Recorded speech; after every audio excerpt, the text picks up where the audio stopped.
Johannesburg স্টেডিয়ামে দক্ষিণ আফ্রিকার বিপক্ষে অভিষেক শর্মার শুরু করা ব্যাটিং ঝড়কে সঞ্জু স্যামসন ও তিলক বর্মা এক দুরন্ত সাইক্লোনে রূপান্তরিত করলেন। তাদের মারকাটারি ব্যাটিংয়ে সিরিজের শেষ টি-20 ম্যাচটি পরিণত হল 4-6 উৎসবে। 1 উইকেট হারিয়ে 283 রানের বিশাল সংগ্রহ করে ভারত বিশাল ব্যবধানে দক্ষিণ আফ্রিকাকে হারিয়ে সিরিজ নিজেদের করে নেয়। আসুন দেখে নেওয়া যাক এই ম্যাচে ভারত কি অনন্য নজির স্থাপন করলো। সঞ্জু স্যামসন চলতি বছর আন্তর্জাতিক টি-20তে 3টি শতরান করে এক নতুন রেকর্ড গড়লেন। এর আগে Rohit Sharma, Colin Munro, Rilee Rossouw, Phil Salt ও সূর্য কুমার যাদব একই বছরে 2টি করে শতরান করেছিলেন।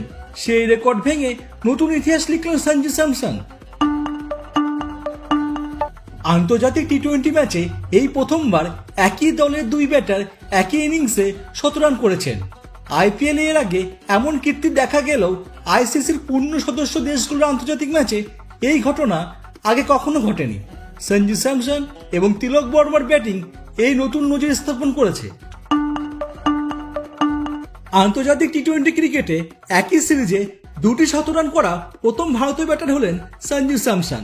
একই তালিকায় দ্বিতীয় স্থানে রয়েছে তিলক বর্মা। সঞ্জু এবং তিলক তারাই প্রথম ভারতীয় যারা টি-20তে একই সিরিজে 2টি শতরান করল। সঞ্জু এবং তিলক দ্বিতীয় উইকেটে 210 রানের পার্টনারশিপ করে এক নতুন রেকর্ড করেছেন। এর আগে 2014 সালে নামিবিয়ার হয়ে সাইব্র্যান্ড এবং মাইকেল ডেভিড 193 রানের পার্টনারশিপ করেছিলেন, যা এতদিন পর্যন্ত আন্তর্জাতিক টি-20তে দ্বিতীয় উইকেটে সর্বোচ্চ রানের রেকর্ড ছিল। টি-20 ক্রিকেটে ভারত এর আগে এক ইনিংসে সর্বাধিক 22টি ছক্কা মেরেছিল, কিন্তু এবার সেই রেকর্ডও ভাঙল এই ম্যাচে সঞ্জু স্যামসন, তিলক বর্মা এবং অভিষেক শর্মার মিলিত প্রচেষ্টায় 23টি ছক্কা মারার নতুন নজির স্থাপন করল।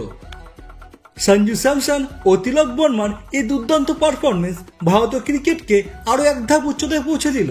এই রেকর্ডময় ইনিংস আগামী দিনে ক্রিকেটারদের জন্য অনুপ্রেরণা হয়ে থাকবে।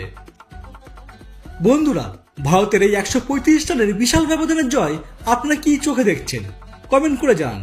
ভিডিওটি ভালো লাগলে লাইক করুন এবং চ্যানেলটিকে সাবস্ক্রাইব করতে ভুলবেন না। দেখা হবে পরবর্তী ভিডিওতে। ধন্যবাদ।